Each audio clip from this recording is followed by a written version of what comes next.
Okay, सो money chapter जो है वो हमारा सीआईस के अंदर जो मनी चैप्टर है उसमें बहुत सारी जो चीजें आती हैं वो मैं आपको सबसे पहले बताती हूँ, क्योंकि money chapter is basically a finance related topic, जिसके अंदर आपको जो क्वेश्चंस आते हैं वो क्वेश्चंस आएंगे इनकम टैक्स से रिलेटेड। ठीक है, इनकम टैक्स से रिलेटेड हो सकता है, बोनस जो होते हैं उससे रिलेटेड सवाल आप देखोगे कि इसमें आप क्या आएंगे, या फिर ये होता है कि अर्निंग्स या सैलरीज, इसके ऊपर बात होगी। ओवर टाइम आवर्स पे बात होगी। ठीक है, इसके अलावा जो कमीशन बेस्ड क्वेश्चंस होते हैं, कमीशन बेस्ड क्वेश्चंस, वो भी आपके मनी चैप्टर का पार्ट है। सही है, सो इसमें कोई ऐसा फॉर्मूला नहीं है, कोई फॉर्मूला इसके अंदर अप्लाई नहीं होता। सिंपल आपको ये P2 के क्वेश्चन, ज्यादातर ये P2 के ही आते हैं, छोटे छोटे आते हैं, 1 1 2 2 मार्क्स के आते हैं। तो इसमें आपको सिर्फ और सिर्फ डायरेक्टली जो काम करना होता है वो आप कैलकुलेटर पे कर रहे होते हो या अपना कॉमन सेंस यूज कर रहे होते हो। There is no as such formula required in this chapter. So you read the question, understand the question, and then find out the answer by understanding the question only. So let's start with this question first. This is a past paper question, which is June 2014, P2, question number 3A. Okay, so Mariam. Okay, so we have Mariam already in the class and here in the question also. Mariam works in a shop. She earns $5.20 per hour. Okay, so Mariam is earning $5.20 per hour. She also earns a bonus of 15% of the value of the items that she sells in a week. So she, इसकी जो monthly उसकी per hour earning, Maryam की per hour earning हमें बता दी है 5.20 per hour, और वो बोनस भी अर्न कर रही है along with her hourly income. She is also earning a bonus of 15% of the value of the items that she sells in a week. Now let's see आगे क्या बोल रहा है। पार्ट 1 में in 1 week she works for 32 hours. सही है, per hour 5.20 है और 32 आवर्स है, तो डेफिनेटली अगर 32 आवर्स की अर्निंग निकालनी है तो हम 32 को 5.20 से मल्टीप्लाई कर देंगे। And sells the items with a value of 2450, यानी कि 1 वीक में उसकी जो वीकली सेल्स हुई हैं, वो हुई हैं 2450 की। ठीक है, good enough. Calculate Mariam's total earnings for the week. Okay, so total earning जो होगी मरियम की वो हो जाएगी, ये 2 मार्क का क्वेश्चन है। So total earnings would be basic income जो बेसिक इनकम है, जो आवरली इनकम है, प्लस द बोनस, ये इसकी होगी टोटल अर्निंग मरियम की, है ना। तो टोटल अर्निंग मरियम की निकालने के लिए बेसिक इनकम जो है वो है early income, which would be 5.20 multiply by 32 because she's working for 32 hours, and then the bonus. So bonus is 15% off. Off means to multiply. Off का मतलब होता है to multiply.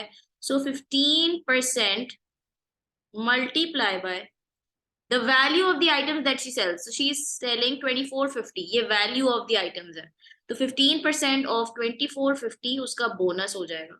So total amount हम calculate कर लेते हैं, वो हो जाएगी 5.20 multiply by 32 plus 15% of 2450, which would be 533.99 $533.99. That would be your first answer. Let's do another question.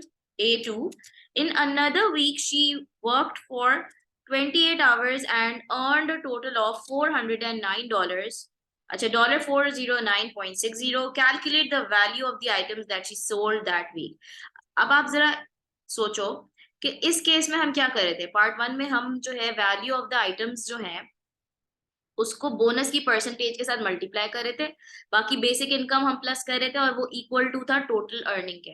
Now इस केस में हमारे पास टोटल अर्निंग बता दी गई है, टोटल अर्निंग दे दी है। अगर हम वही बात दोबारा से लिखें जो मैंने ऊपर लिखी थी, टोटल अर्निंग जो होगी वो बेसिक इनकम होगी, उसकी basic income plus the bonus, यही टोटल अर्निंग है मरियम की, ठीक है। अब बेसिक इनकम में उसका 28 आवर्स काम किए हैं और per hour she is getting 5.20। So basic income उसकी कितनी हो जाएगी, 28 मल्टीप्लाई बाय 5.20, यानी इतना तो उसको मिलेगा ही मिलेगा, बेसिक तो उसको इतना मिलेगा ही मिलेगा। बोनस की अब बात करते हैं। देखो बोनस के लिए हमें ऊपर ही बता दिया कि 15% of the value of the items that she sells in a week. Now we don't know the value of the items, we have to find the value. So मैं बोनस में ये लिख सकती हूँ ना कि 15% ऑफ एक्स, ऑफ का मतलब होता है multiply, so of x, so I can write it like this, 15% of x. और टोटल अर्निंग सवाल में हमें दे दी है ये रही 409.60। Now let's find it on the calculator. You have to find out x because x is the value of the items.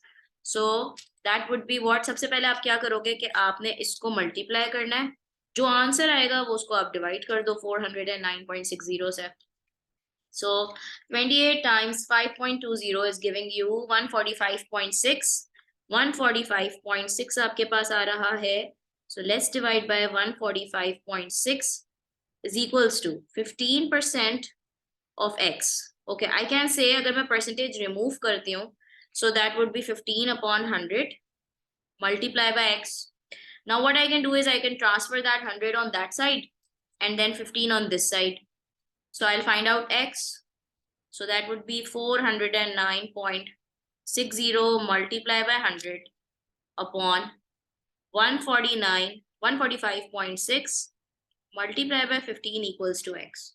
So you can find out, calculate this and you'll get the answer for the value of the item that she sells. देखो sorry, इस पे हम यहाँ पर cross multiply नहीं करेंगे, there is a little error over here, इसको मैं मिटा के दोबारा कर रही हूँ।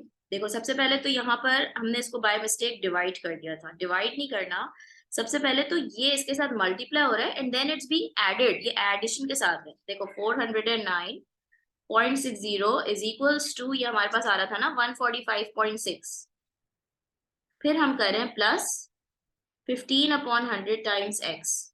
So basically we have to take it on the other side and subtract. We can't just divide it like this, okay? So please correct this error. So it would be what? सबसे पहले तो आप यहाँ पर LCM ले लो, जब आप इसका यहाँ पर LCM लोगे तो ये क्या बनेगा 409.60 as it is आ गया, और यहाँ राइट साइड पर आप LCM ले लोगे, यहाँ पर 1 है तो 1 और 100 का LCM होगा 1, so it would be multiplied by 100, this would become 145.60 plus 15x. Now this 100 can go over there and cross multiply, so it would be 409.60, जब 100 multiply होगा तो decimal 2 steps आगे बढ़ जाएगा, ठीक है। So that would be, एक second, हाँ ये हो जाएगा, ठीक है। So it is equals to 145.60 plus 15x. अब आप x की वैल्यू निकाल लो, तो जब आप अब x की वैल्यू निकालोगे that is going to give you 1760. So that is the value 1760. That is the value of x. ये 3 मार्क का क्वेश्चन है और आपको पता है ना कि मैक्सिमम जो CIs के अंदर P2 के मार्क्स आते हैं वो आते हैं 4, यानी 4 मार्क्स से ज्यादा कोई सवाल P2 के अंदर नहीं आता।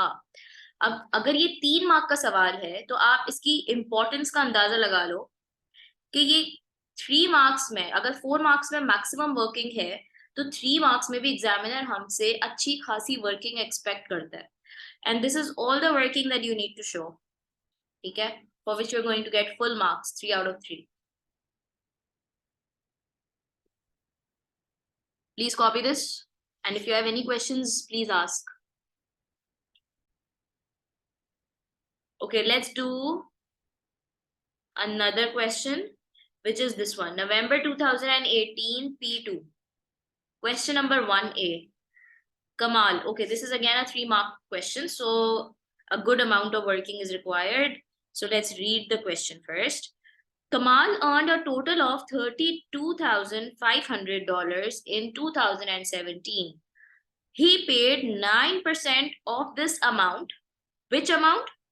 This amount over here. जो वो earn कर रहा है उसकी 9% जो अमाउंट है ना वो उसके पेंशन में चली जाती है। फिर जो उसकी अमाउंट बच जाती है पेंशन, जैसे 30 to 500 में से 9% पेंशन के लिए निकल गया, फिर 9% पेंशन में से निकलने के बाद जो अमाउंट बच जाती है उस अमाउंट पर 22% टैक्स भी लग जाता है। जब 22% टैक्स लग जाता है on the reminder of his earnings, तो आपसे सवाल में ये पूछा हुआ है that you have to calculate the amount left after paying his pension and his tax. यानी कि कमाल की टेक होम पे पूछी है, कमाल की टेक होम पे कितनी होगी, दिस इज द क्वेश्चन। घर कितने ले जाएगा, पेंशन और टैक्स कटने के बाद उसके हाथ में कितना अमाउंट आएगा, कमाल कितने अमाउंट या कितनी सैलरी जो है वो घर पर लेकर जाएगा, that is the exact question. तो ब्लंडर पहले तो सुनो, स्टूडेंट्स ब्लंडर क्या करते हैं। सबसे पहले तो इतना कोई पैथेटिक ब्लंडर होता है उनका कि मतलब समझ ही नहीं आता ना कैसे हो गया। ये देखो 32,500 का सबसे पहले जो वो काम करते हैं वो करते हैं कि माइनस कर देते हैं 9%, माइनस कर देते हैं 22%। और क्योंकि P2 है, कैलकुलेटर पर ये वर्किंग करके और एग्जामिनर को ये आंसर देकर आ जाता है, which is absolutely wrong. You can never subtract a percentage out of the total amount. You can never subtract a percentage out of the total amount. That would be entirely wrong. ठीक है, ये काम नहीं करना। तो proper काम आपको करना क्या है, जो करेक्ट मेथड है वो क्या होगा, करेक्ट मेथड ये होगा कि आप सबसे पहले तो पेंशन निकालो कि पेंशन की अमाउंट कितनी है। तो पेंशन की अमाउंट कितनी होगी 32,500 पर 9% पेंशन में उसका डिडक्ट हो रहा है। तो पहले तो हम देखते हैं कि पेंशन की अमाउंट कितनी आ रही है। 32,500 को मल्टीप्लाई में 9% करेंगे तो $29.2925 ये आ रहा है उसका पेंशन अमाउंट, जो कि डिडक्ट हो रहा है फ्रॉम 32,500। तो एक काम करते हैं कि टोटल अमाउंट में से जब पेंशन कट जाता है तो देखते हैं कि कितनी है रिमेनिंग अमाउंट है। सो रिमेनिंग अमाउंट जो होगी वो होगी $32,500 minus $29.25. So that is going to give you the remaining amount. 32,500 minus answer would give you $29,575. 29,575. This is your remainder amount, and on this remainder amount a 22% tax is also implied. So 22% tax. So let's find out कि tax amount जो है वो क्या बन रही है। So tax जो होगा 22% वो बेटा इस अमाउंट पे होगा, ये रिमेनिंग अमाउंट है ना, पेंशन डिडक्ट होने के बाद जो बची है उस पर टैक्स लगना है 22%। So 29,575 multiply by 22%, and that is going to give you $65.6506.5। इतना उसका टैक्स कट गया है ना। यानी अर्निंग तो बड़ी अच्छी खासी अर्निंग थी उसकी, लेकिन कितना सारा डिडक्शन हो रहा है देखो ना, पेंशन डिडक्ट हो गया, टैक्स डिडक्ट हो गया, तो उसकी टेक होम पे कितनी होगी जो पेंशन और टैक्स डिडक्ट होने के बाद बच जाएगी। यानी कि टोटल जो थी, इस टोटल में से पेंशन की अमाउंट भी माइनस कर देंगे और टैक्स की अमाउंट भी माइनस कर देंगे। ठीक है, ये टोटल है, इस टोटल में से ये भी माइनस कर देंगे 2925 पेंशन अमाउंट, और टैक्स की अमाउंट भी माइनस कर देंगे, तो हमारे पास आ जाएगा कि वो घर कितना लेकर जाएगा। So it would be take home pay जो बच गई वो हो गई $32,500 में से माइनस कर देंगे $2925 and then subtract 6506.5. So that is going to give you the final amount, which would be what you can find it on the calculator. And let me, so this is 23,068.5. Yeah, ये आपका final answer for part 1. Okay,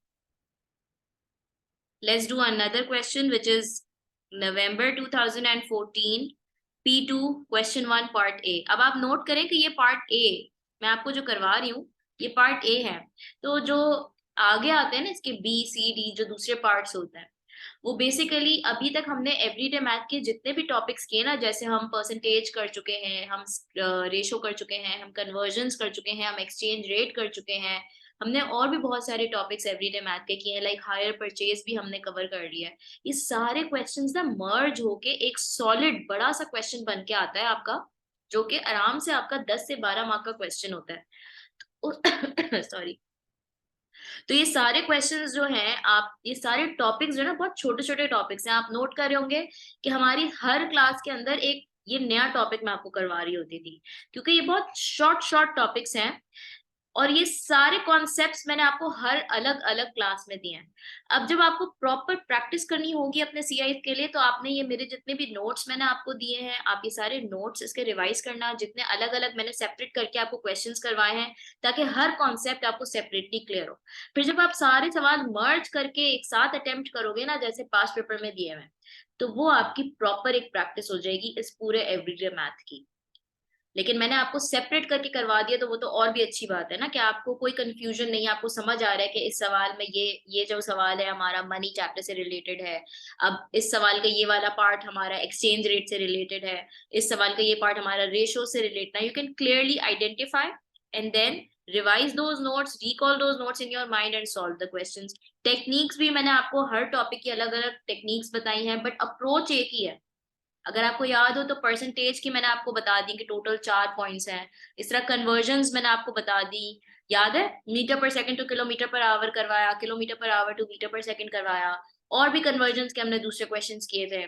फिर हमने percentage के अलावा ratio में मैंने आपको एक टेक्निक बताई थी, क्रॉस मल्टीप्लाई, और रेशो में भी मैंने आपको 2 तरीके से बता दिया कि लाइक रेशो में भी किस तरह के सवाल आते हैं। एक तो 2 रेशो वाला सवाल आता है जिसकी टेक्निक में 2 गिवन थिंग्स 2 हिडन थिंग्स, और 3 रेशो वाला जो सवाल आता है उसका भी मैंने आपको बता दिया था कि अगर 3 रेशो वाला सवाल आएगा तो उसमें 3 given things and 1 hidden thing होगी and then cross multiply, right. इसके बाद एक्सप्रेस वाला क्वेश्चन भी हमने रेशो के अंदर किया था, कि मैंने आपको बताया था कि अगर रेशो में एक्सप्रेस करना हो और यूनिट्स अलग अलग हो, तो अगर सेम यूनिट्स बनाने होते तो उसकी भी आपको टिप बताई थी, that always go towards a smaller unit. So these are short short notes that you all have made in your booklet with me during those classes. So revise those notes, all the notes, and then attempt the questions.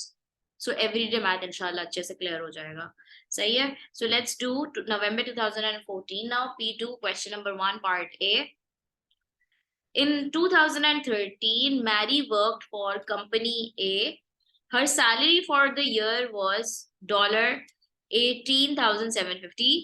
Part 1 कह रहा है कि $5625 of her salary was not taxed. सही है, यानी कि यहाँ पर उसका टैक्स, इतना उसका टैक्स उस पर नहीं लग रहा, 5625 पर उसका टैक्स नहीं लग रहा। सो व्हाट परसेंटेज, कभी भी किसी भी नंबर को परसेंटेज में कन्वर्ट करना होता है तो हम हमेशा क्या करते हैं, मल्टीप्लाई बाय 100 करते हैं ना।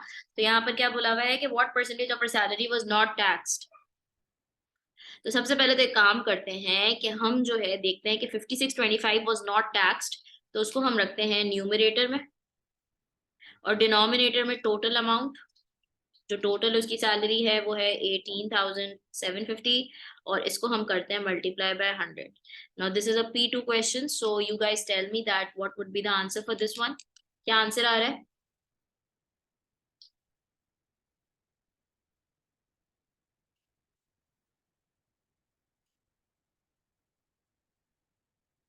इसका आंसर क्या है? 2 मार्क का क्वेश्चन है ये। 30%, 30% आ रहा है। अच्छा ठीक है, so 30% of our salary was not taxed.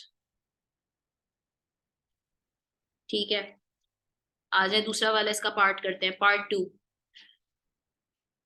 The remaining $13,125 of Mary's salary was taxed. Remaining मतलब यानी कि 18,750 में से 5625 को माइनस कर दिया तो हमारे पास $13,125 of Mary's salary was taxed. 22% of this amount, which amount? This amount 13,125 was deducted for tax, यानी कि इस अमाउंट का 22% टैक्स के लिए डिडक्ट हो जाता है। तो Mary's take home pay was the amount remaining from 18,750 after tax had been deducted, and then she received this in 52 equal amounts as a weekly wage. Calculate Mary's weekly wage. सही है, सवाल को समझते हैं पहले तो। देखो इतना तो आई एम श्योर आपको समझ आ गया कि 13,125 पर 22% टैक्स लग रहा है। तो सबसे पहले तो हम एक काम करते हैं कि हम टैक्स को डिडक्ट करने के बाद देख लेते हैं कि उसके पास अमाउंट बचती कितना है। ठीक है, पहले हम देखते हैं कि उसके पास अमाउंट बचती कितनी है। सो टैक्स पहले तो फाइंड आउट करते हैं, और जो टैक्स है वो है $13,125 का 22%। ठीक है, तो इसका 22% टैक्स डिडक्ट हो रहा है। तो लेट्स फाइंड आउट कि टैक्स क्या आ रहा है। So 13,125 multiply by 22%, that is going to give you $28,887.5। अच्छा, इतनी अमाउंट डिडक्ट हो रही है टैक्स के लिए, तो बच क्या जाएगा? Remaining amount after tax. Remaining amount after tax हो जाएगा $13,125 minus $2,887.5. That is going to give you $10,237.5। ये है उसकी रिमाइंडर अमाउंट। ठीक है ना, this is the reminder amount.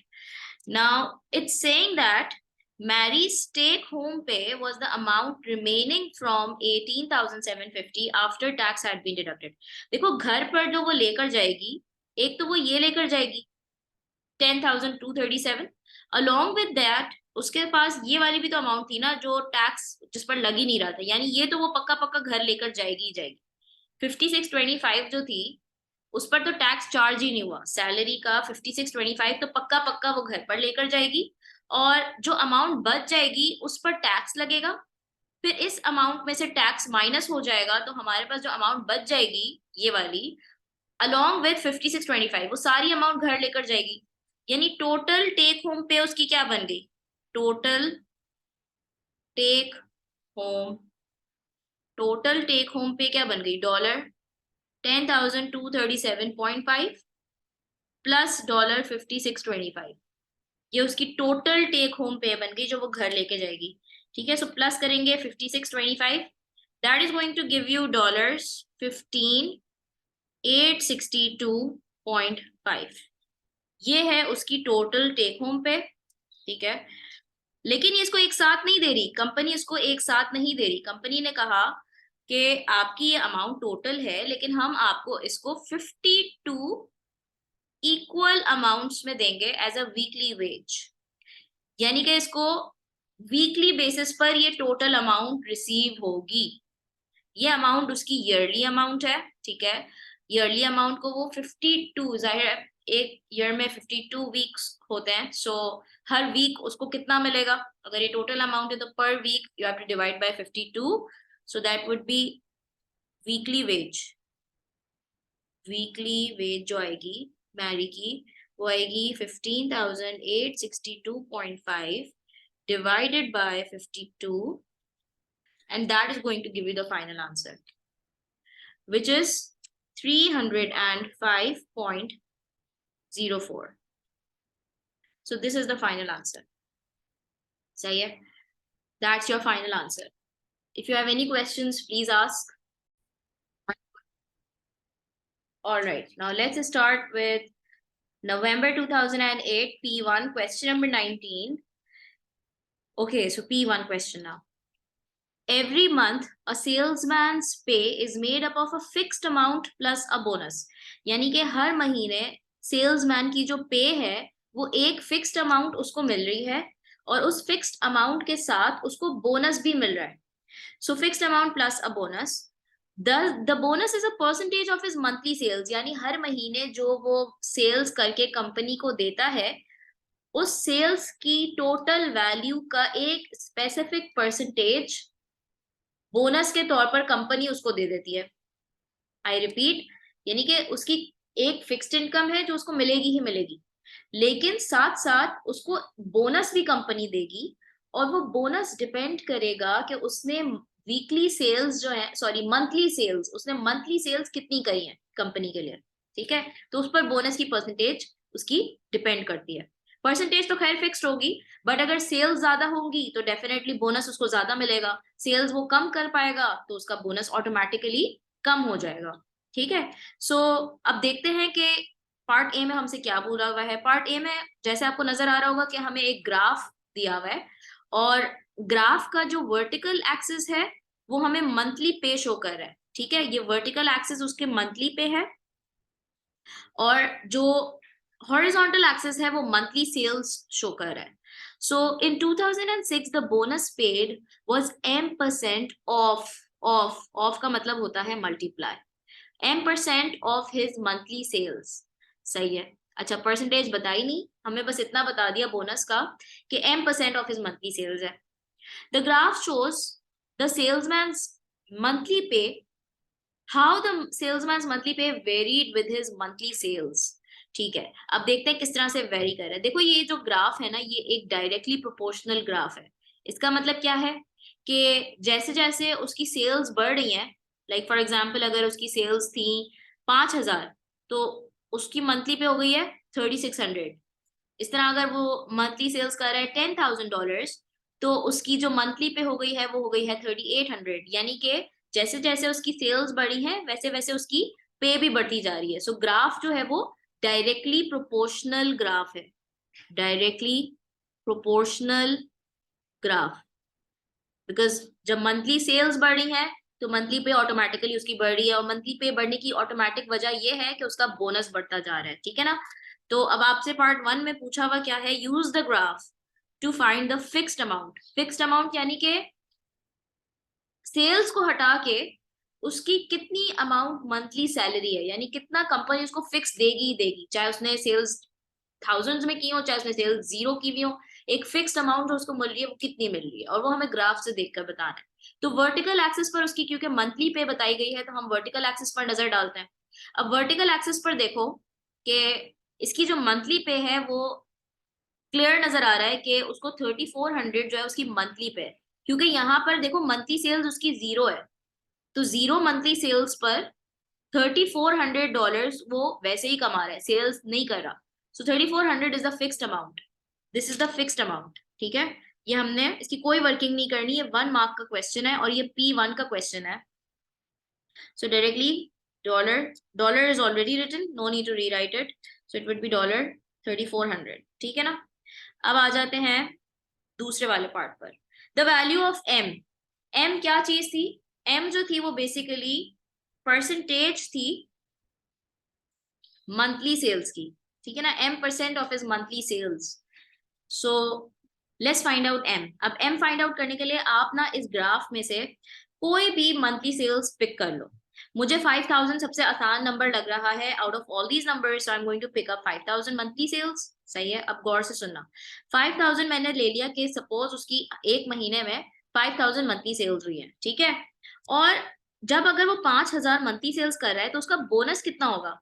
देखो ना, 3,400 तो उसकी फिक्स्ड इनकम है, लेकिन जिस महीने वो $5,000 की सेल कर रहा है उस महीने $3,600 की उसकी बेसिकली क्या हो रही है, उसकी अर्निंग 3,600 हो रही है। यानी कि $200 वो एक्स्ट्रा अर्न कर रहा है, क्योंकि फिक्स्ड अमाउंट तो 3,400 है, but he is actually earning 3,600 when he's making sales of $5,000. So it means that कि जो उसका बोनस हो रहा है, जिस महीने वो $5,000 की सेल कर रहा है उस वक्त उसका बोनस कितना हो रहा है, $200।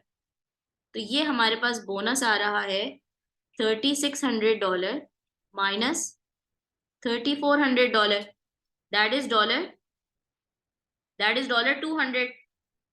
सही है, ये उसका बोनस है।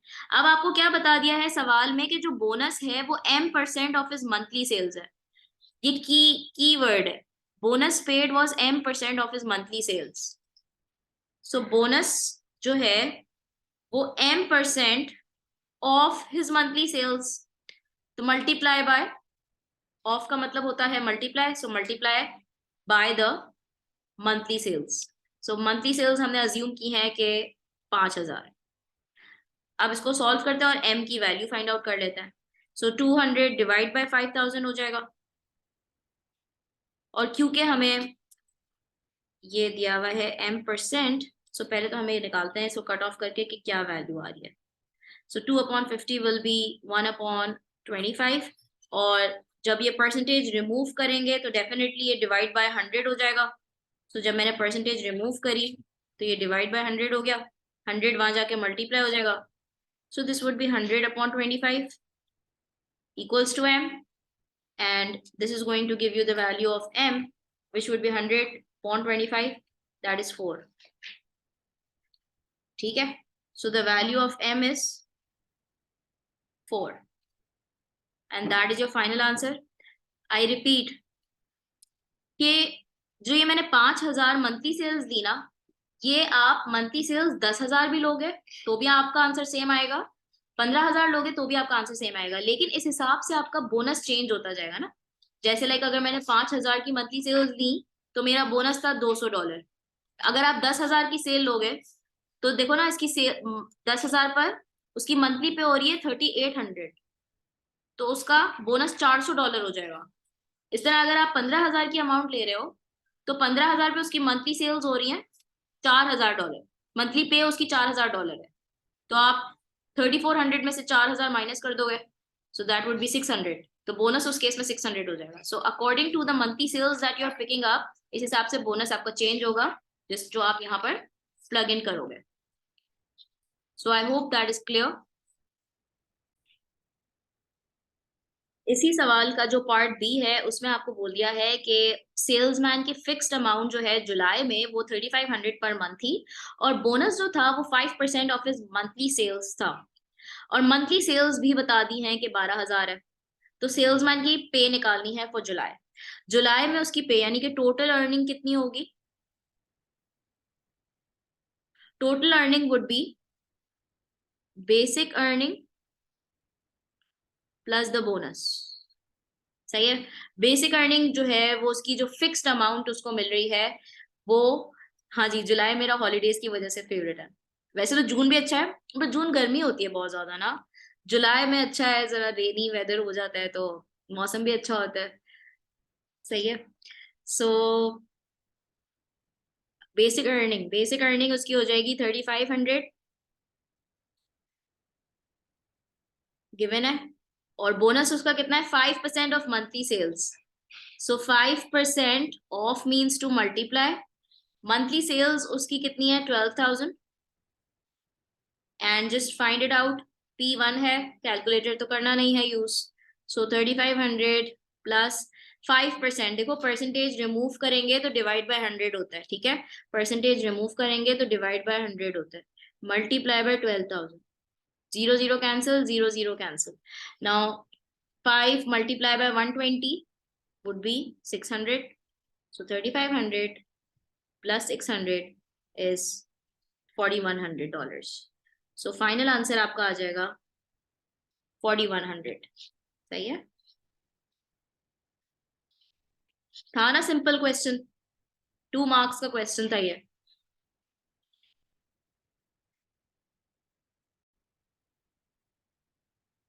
Okay, so this is June 2011, P2, question number 6।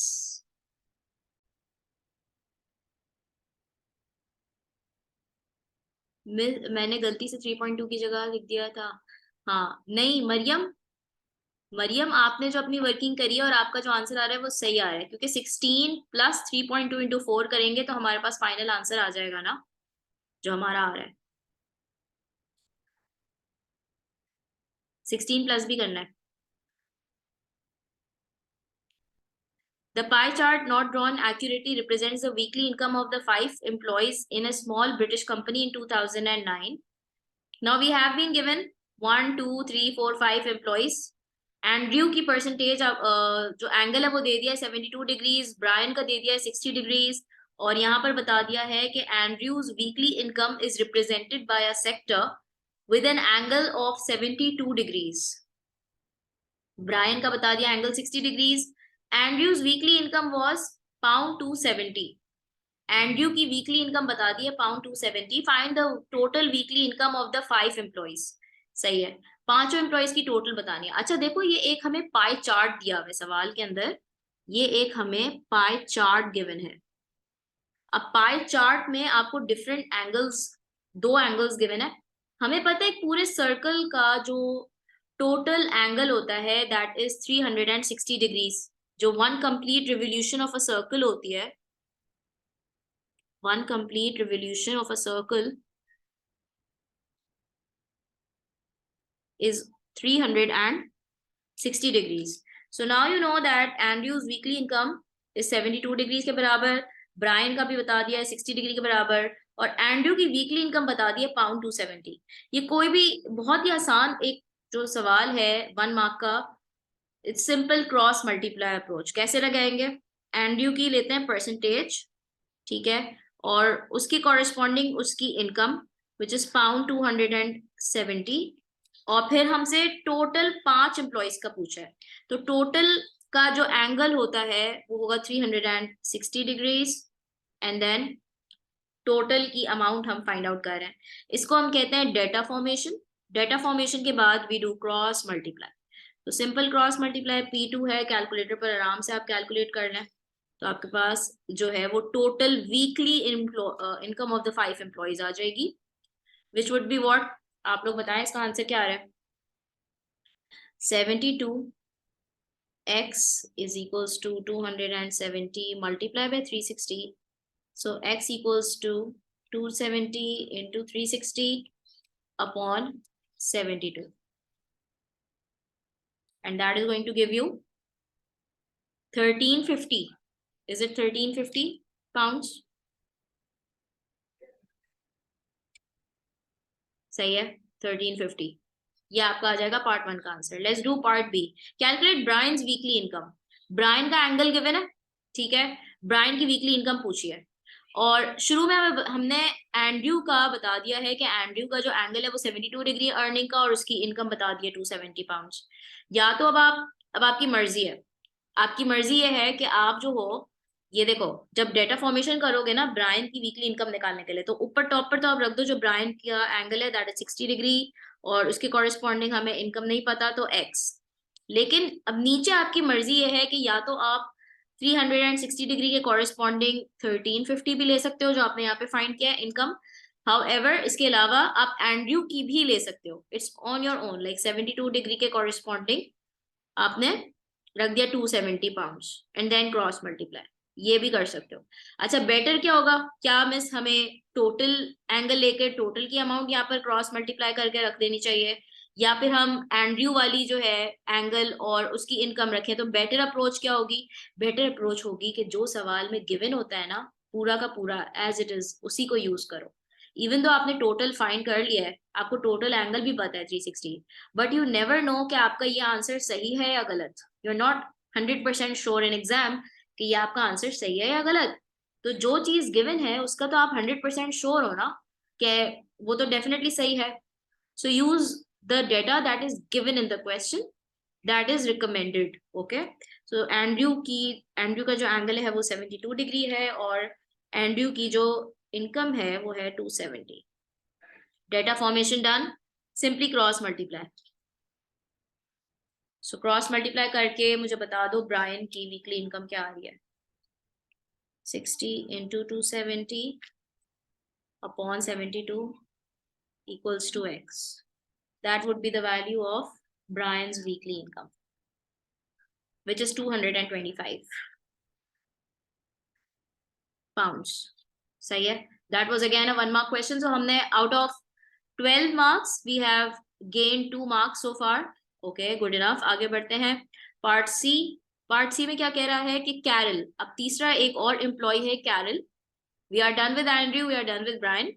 Now, okay, so Carol's weekly income was 405 pounds. Calculate the angle of the sector representing Carol's weekly income. सही है। अब हम अगेन इसके लिए भी एंड्रयू की इनकम को यूज करके कैरल की इनकम फाइंड आउट कर सकते हैं बाय क्रॉस मल्टीप्लाई अप्रोच। तो हमने क्या किया कि हमने कैरल का जो एंगल है हमें नहीं पता, तो x डिग्री कॉरेस्पॉन्ड कर रहा है पाउंड्स 405 के, ये कैरल की है डेटा, और इसके नीचे हम एंड्रयू का डेटा लगा देते हैं। एंड्रयू का हमारे पास जो था वो था 72 डिग्री पर, जो उसकी अर्निंग थी एंड्रयू की दैट वाज 270 पाउंड्स, ठीक है। And then simply cross multiply, simply cross multiply. तो कैरल की वैल्यू क्या आ रही है, ये हो जाएगा 405 multiply by 72 upon 270, that would be the value of x. क्या आ रही है कैरल की वैल्यू, हाँ सही है, जो इसका एंगल ऑफ सेक्टर आ रहा है दैट इज 108 डिग्रीज, ठीक है। अच्छा, यहां तक पार्ट सी तक किसी को कोई problem?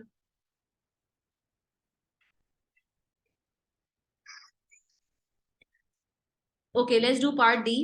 David's weekly income was twice as much as Ed's weekly income. Calculate David's weekly income. So David की जो weekly income थी वो double है, was twice as much as Ed's weekly income.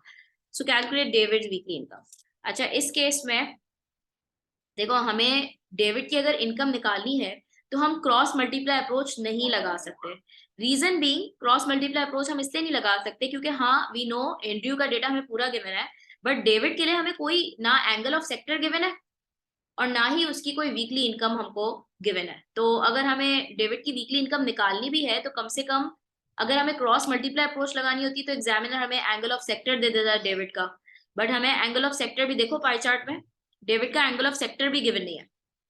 तो जब गिवन ही नहीं है तो हम यूज नहीं कर सकते, सही है।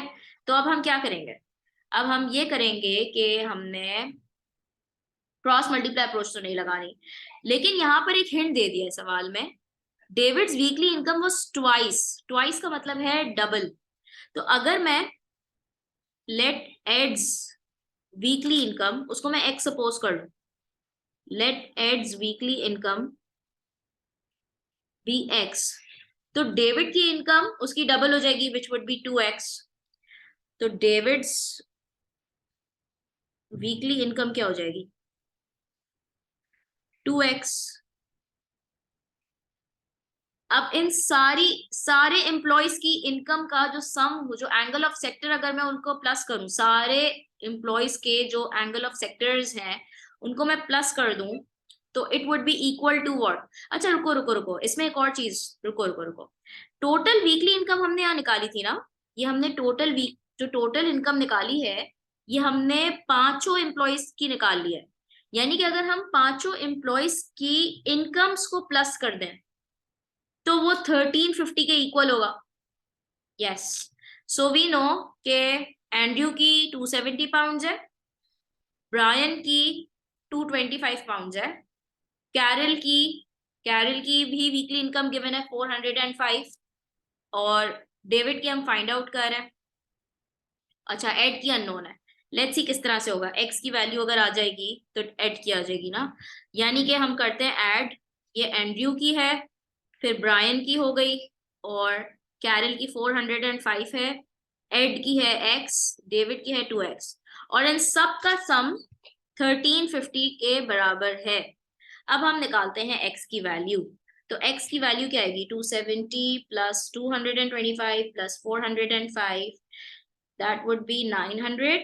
सो 900 प्लस 3x हो जाएगा is equals to 1350। So 1350 minus 900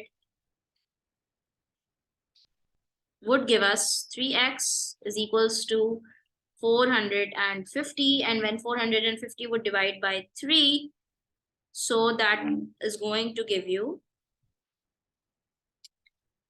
pounds 150। तो ये जो इनकम आई है ये हमारी आई है x की वैल्यू, और x था हमारा एड, ठीक है, तो ये एड की है। We need to find David's, तो इस इनकम को हम मल्टीप्लाई बाय 2 करेंगे तो हमारे पास डेविड की आ जाएगी। So David's weekly income was 2x, so 2 multiplied by 150 is going to give us 300 pounds. So that's our final answer for David's weekly income. ठीक है, 300 pounds. That was part D. It was simple algebra, algebra के अलावा कुछ भी नहीं था। अच्छा आ जाओ पार्ट ई की तरफ।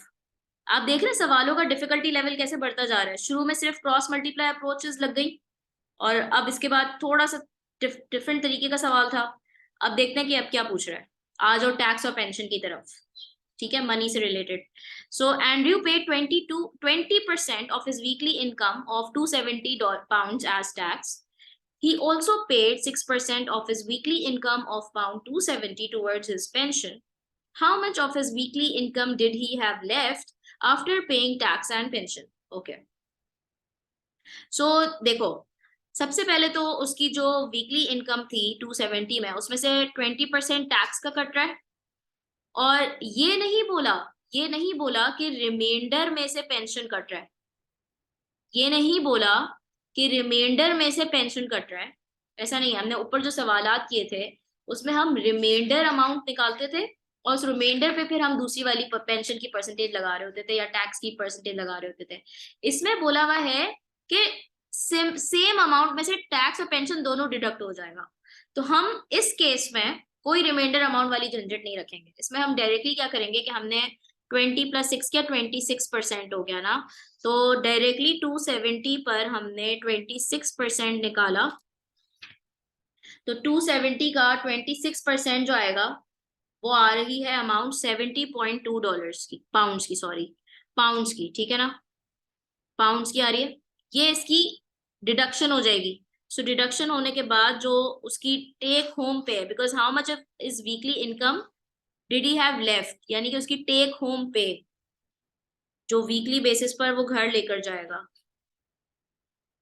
टेक होम पे उसकी हो जाएगी 270 में से माइनस कर देंगे 70.2, that will give you 199.8 pounds and that would be your final answer, 199.8 pounds.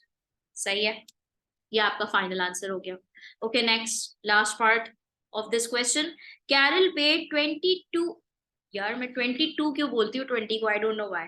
Carol paid 20% of her weekly income of £405 as tax.